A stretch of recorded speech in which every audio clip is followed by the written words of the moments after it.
On this fine December day, a couple of days before Christmas and before Hanukkah begins, this is the first time, or I think about only the fifth time since 1920 when Christmas and Hanukkah fall on the same date begin. But you may not know about Hanukkah, trying to pronounce it right. Hanukkah, thank you, my guest. But that's what we're going to discuss today. I've got a good show, very interesting, appropriate for the season. I'm glad you're tuning in.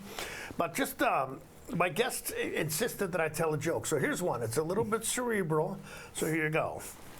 A priest, a minister, and a rabbit walk into a bar. What's that? It's a typo.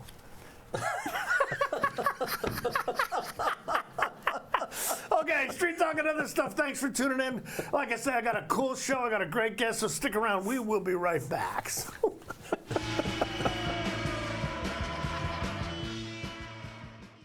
Global Car Care has the best customer service in the Valley. From the moment you walk in the door, their goal is to help you stay on the road, so you can keep doing what's important to you.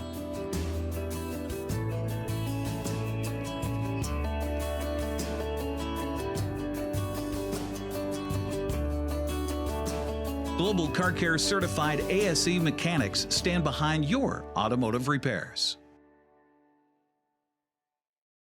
When you buy tires at Les Schwab, you're getting more than just tires. You're getting America's best tire warranty, 60-day satisfaction guarantee, no hassle road hazard protection, and free maintenance for the life of your tires. So if something happens to your tire on the road, we'll fix it, or we'll replace it, no questions asked. Other places make you pay extra for that kind of protection, but at Les Schwab, it's included with every set of tires, because more warranty means less worry, and nobody stands by their tires like Les Schwab. Get more from Les. Hey there folks, Blueberry Carrie here to invite you on out to experience Blueberry Hills.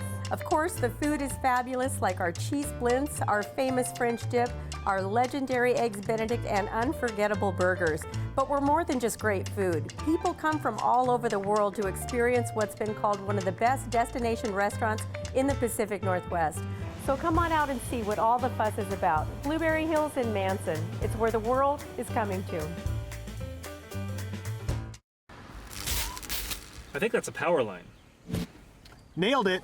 What the? Are you going to call 911 or should I? Actually, we're late. I'm just going to drive over it. Afraid not. Down power lines are super dangerous. If you see one, you call it in. Yeah, I just drove up to a down power line. She gets it.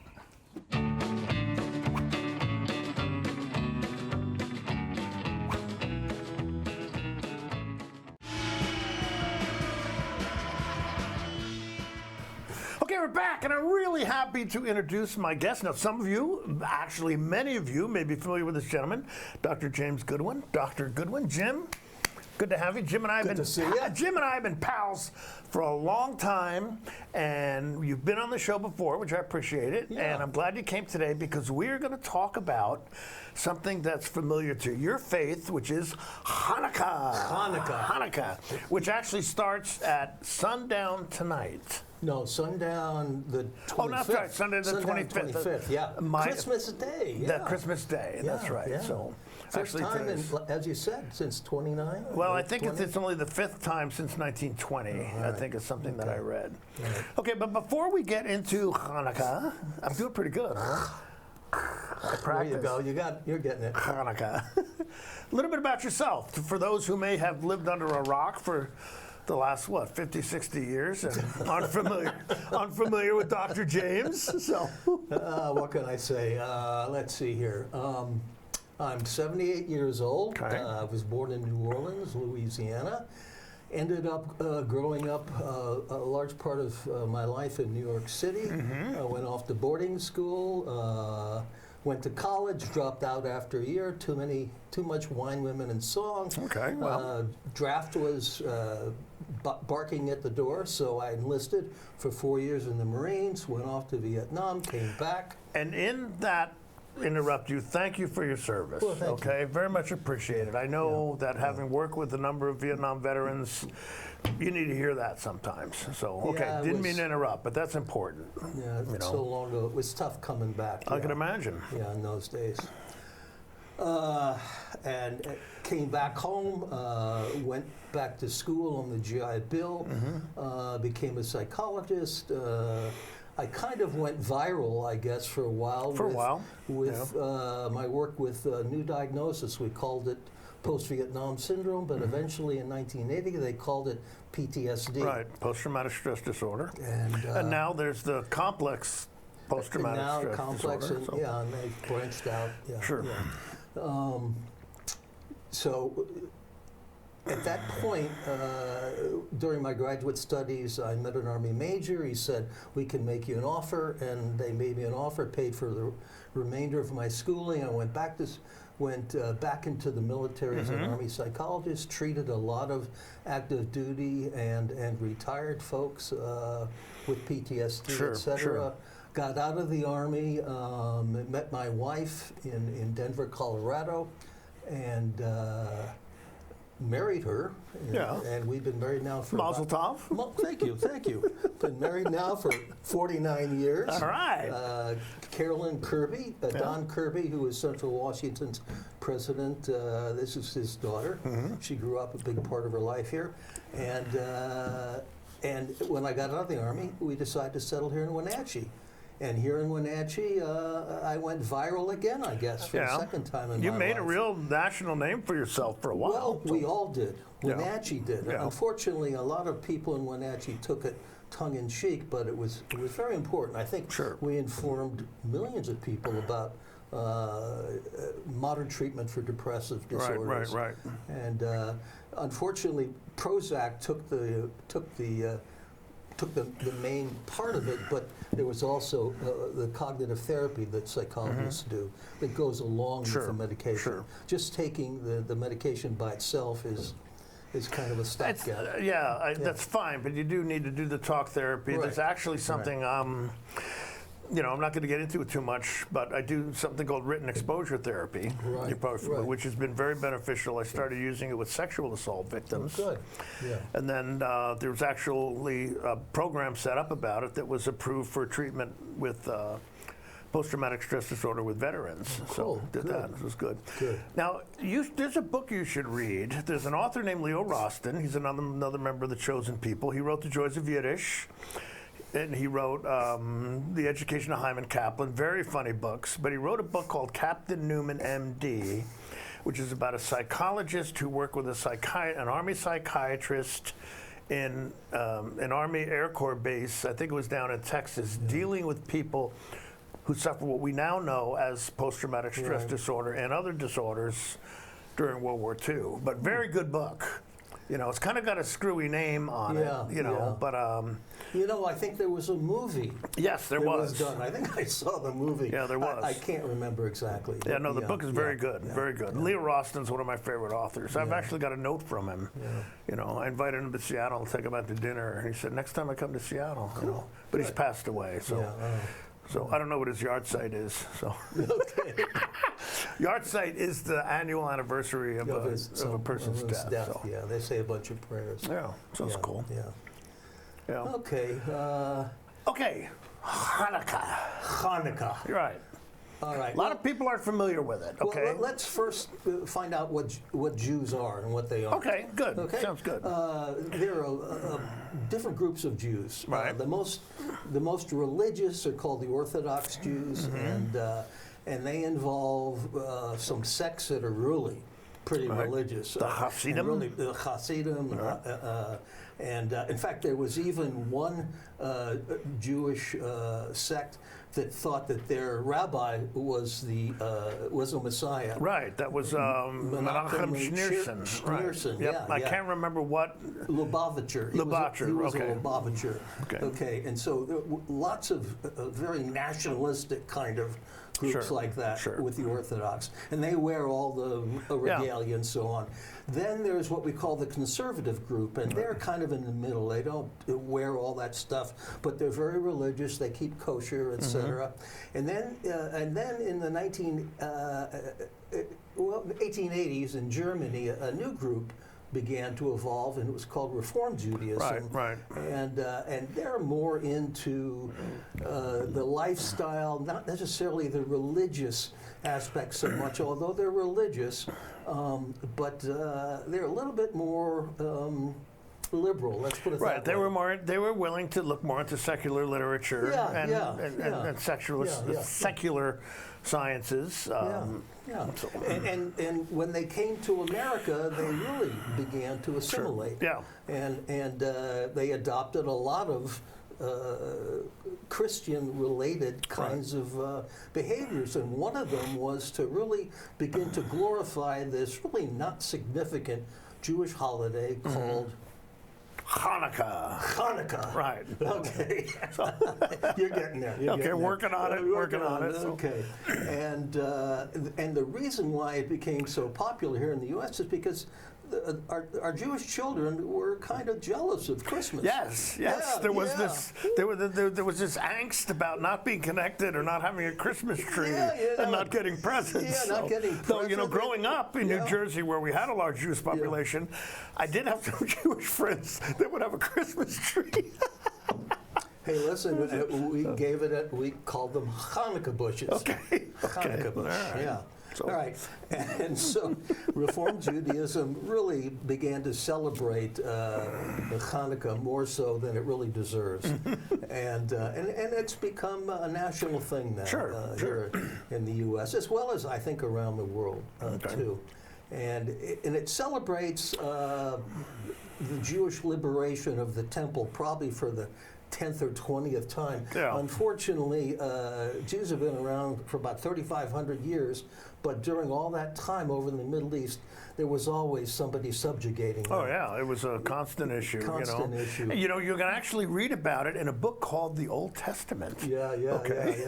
Well, Jews were the chosen people. They were chosen to be subjugated over and over and over again. That's right. I remember there was a Jewish prayer, Lord, we appreciate that we're the chosen people, but once in a while, couldn't you choose somebody else? Yeah. Anyway, so we began to celebrate it, and it involves it really came from Antiochus. Back in what was it? I think 165. It was in the intertestamental period, wasn't it? 165 between the Old BC. Testament, right? Yeah, okay. 165 BC. Right. The Seleucid Greeks were the conquerors in those days, and Antiochus III was really very nice. He allowed the Jews to do their thing, but his son was a real SOB, and. He desecrated the temple and did all kinds of nasty, horrible things. And so a fellow by the name of Judah Maccabee, and Judah the Hammer, he and his men and women decided to try and take back Jerusalem. Right. And they led a revolt, and they won. Yeah. Yep. They went into the temple, and they wanted to de-desecrate it. De-desecrate it. And the way that they started out with was that all temples, even nowadays, have what they call the eternal light. Right. It just represents the presence of the Lord. Right. And it's always burning in the temple, whether someone's there or not. Well, the light was out. And unfortunately, they only had enough light, only had enough oil in their candelabra for one night. Right. And they said it would take about 8 days to produce new oil. So what they did was they lit the thing, but lo and behold, it lasted not 1, not 2, not 3, not 4, not 5, but 8 nights. 8 nights, right. It lasted 8 nights, and it was a miracle. And so the celebration of Hanukkah is the miracle of the 8 lights. Right. And it's called the festival, or the festival or Feast of Lights. The Feast of Lights Festival, of okay. lights.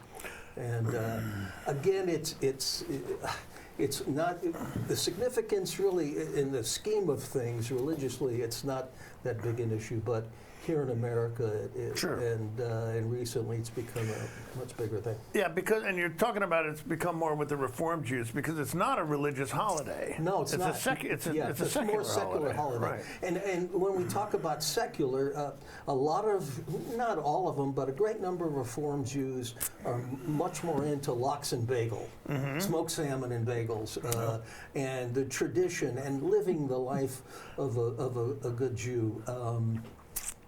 But they're not really into the religious, I hate to say it, hocus pocus. Right. That's what the way they look at it. Yeah, well, and so on. it gets pretty complicated. Now, Yeah. I had friends who kept kosher, and kosher means just not. Yeah. Basically, it's based on a verse in the Old Testament that you shall not boil a calf in its mother's milk. Right. So to make sure you didn't do that, the Jews created the rules that you didn't mix meat dishes with dairy dishes. Right. And there were people that would even have separate pots for different things. Well, they do. They have separate sinks. Right, They and have separate separate pots and dishcloths, separate you know, blue dishes. stripes for Right. meat dishes, red stripes for, Everything is separate. However it went and they through it. also came up with laws for what to eat and what not to eat. right. And things that in the ocean that went along the bottom. Right. Bottom feeders. They were trafe. They were trafe. Right. And they called it trafe. Lobsters and shrimp and Sure. things like that. Sure. Crab. Dirty. You can't eat those things. And then because pigs wallowed in the dirt, pigs also became trafe. And also, I think it's because pigs have a cloven hoof, but they don't chew their cud. Yeah, Okay, yeah, and I think yeah. that's part of it, and that's why you can't eat a camel, because a camel has a cloven hoof, but a cow has a cloven hoof and does chew its cud.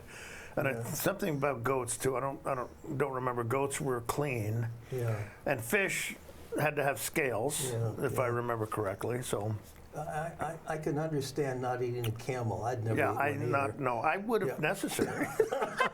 Okay, look, I'm talking with Dr. Jim Goodwin. Jim is one of the chosen people, one of my favorite folks.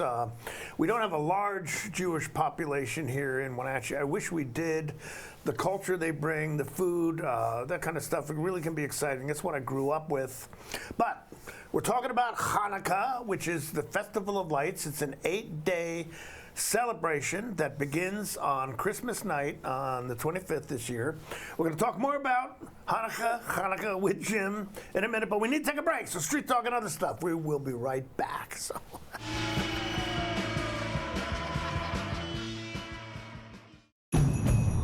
It's that time of year again to get the Honda of your dreams during Happy Honda Days, where you'll find great offers on a sporty new Civic, spirited Accord, fun to drive HRV, and versatile CRV. So don't wait, turn your holiday dreams into reality with a new Honda named KBB.com's best value brand. Buy online, reserve from select dealers, or visit your local Honda dealer today.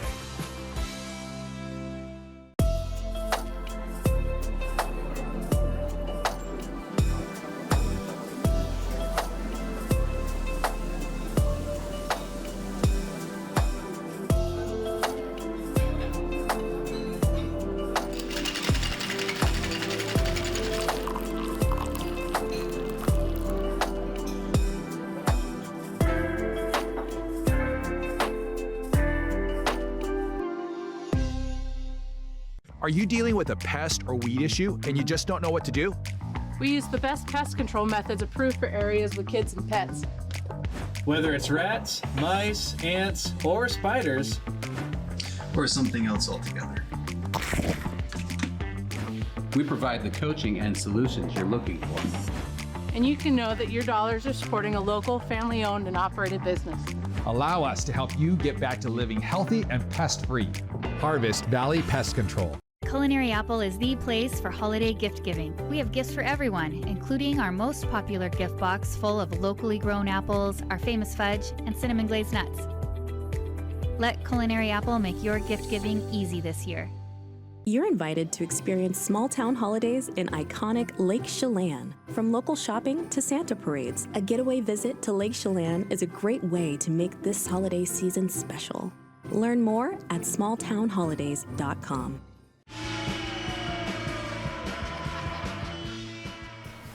Okay, we're back talking with Dr. Jim Goodwin, one of the local members of the Chosen People. We're here to talk about Hanukkah, which is the Jewish Festival of Lights, which begins on the sundown December 25th.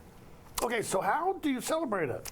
All right, well, to start out with, we have the Hanukkah lights. Yeah, then that's called the menorah, That's correct? called the menorah, right. Here it is.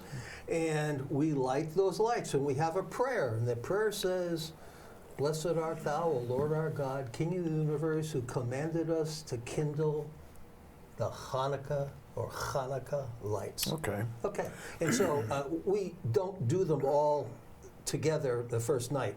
Each night we do one, till all 8 are going at the last night. Okay. But because we're here on TV and on the drama and so on. Please. Yeah, let's do all of let's them. Okay? light them up. So, Right, so this is called the shamus.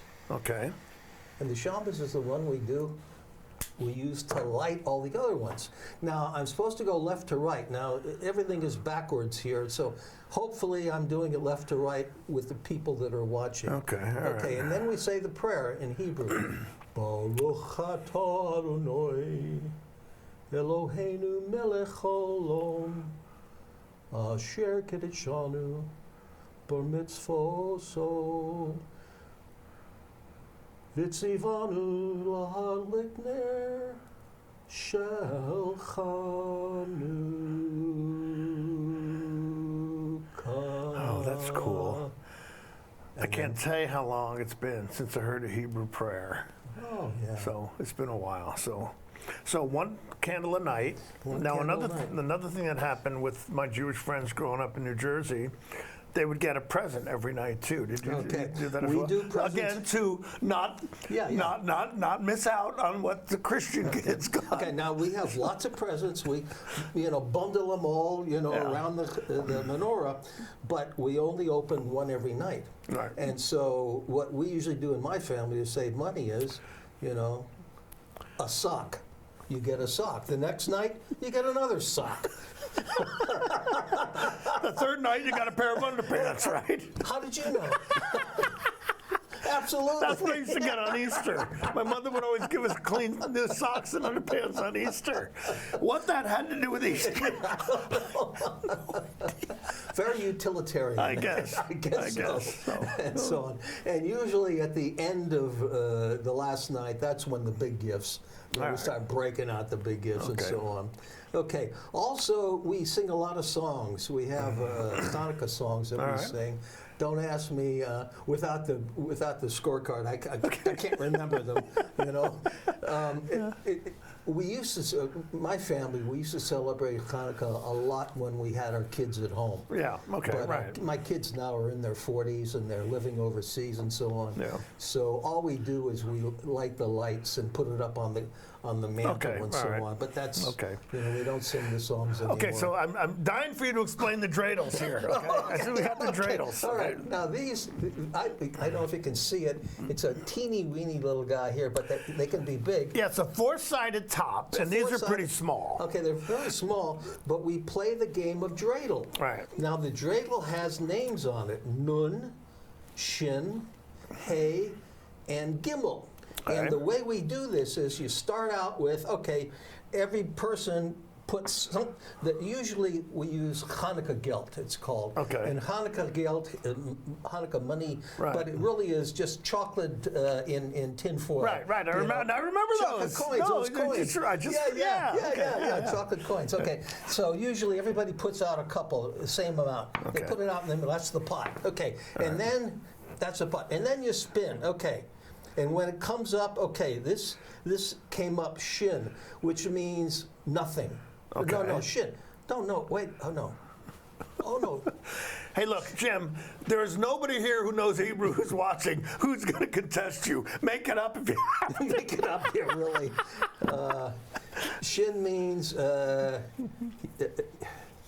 And a Gimel. You know, it's been so long since I played this game. Maybe it's time for a Hanukkah song. Yeah.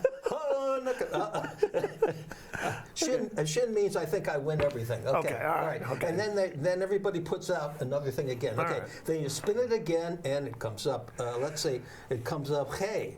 When it comes up hey, you just take half. Oh, okay, all right. And then you spin again, and it comes up num, which means you don't take anything. Okay. Okay. Then it comes up. Oh no, shin means you get nothing. Okay. Okay. All right. Gimel means you get everything. I hope you guys are taking notes on if this. you're taking notes in Vegas and so on, good luck.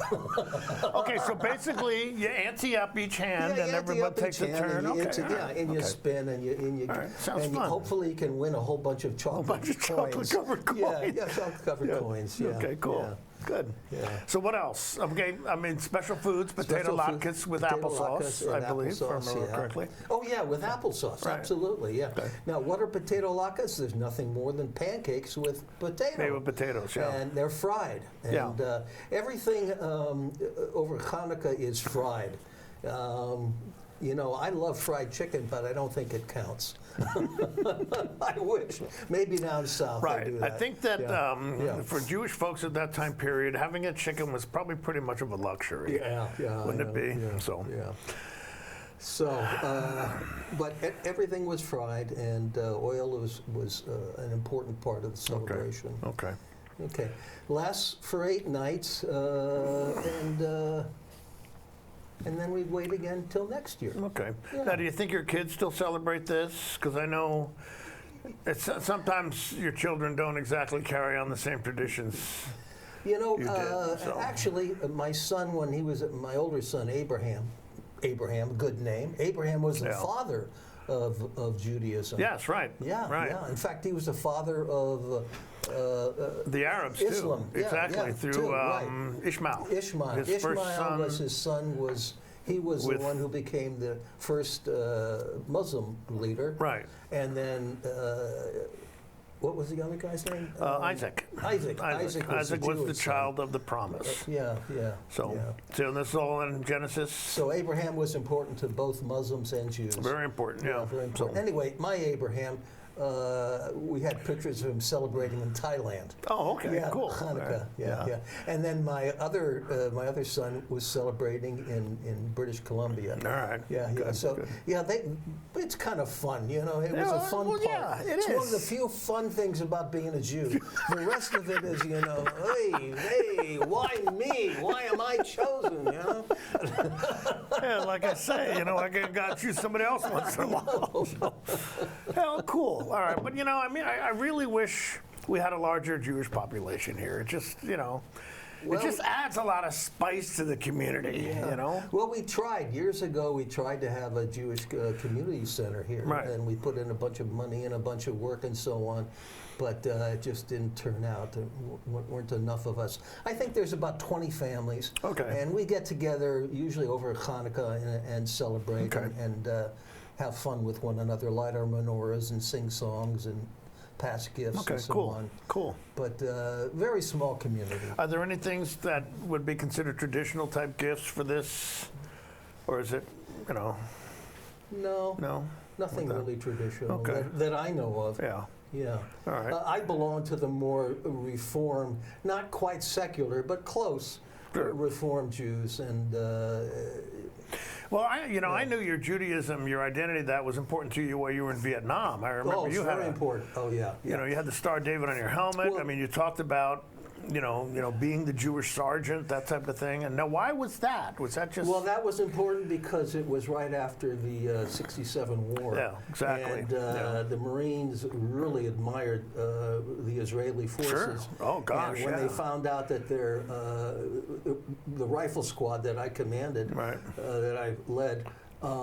When they found out I was Jewish, it's like, whoa, oh gosh, yeah, okay. We are hot stuff. Okay. And so, of course, I had to put the Star of David on my thing. What's interesting is the commanding officer of the company Lieutenant Lee was also Jewish. Well, cool. Well, Jim, thank you very much. My pleasure. God bless you. You have a God happy bless you, Hanukkah. too. Merry Appreciate Christmas. It. Thank you very much. And a but Happy hey, New Year. Same to you folks. Merry Christmas, Happy Hanukkah. Hanukkah. I hope you have a great season. I hope you have good times with your family. I just ask the best for you. Okay. Absolutely. Me too. Street Talk and other stuff. Thanks for tuning in. We will see you next week. Have a great Christmas. Have a great day. Bye-bye.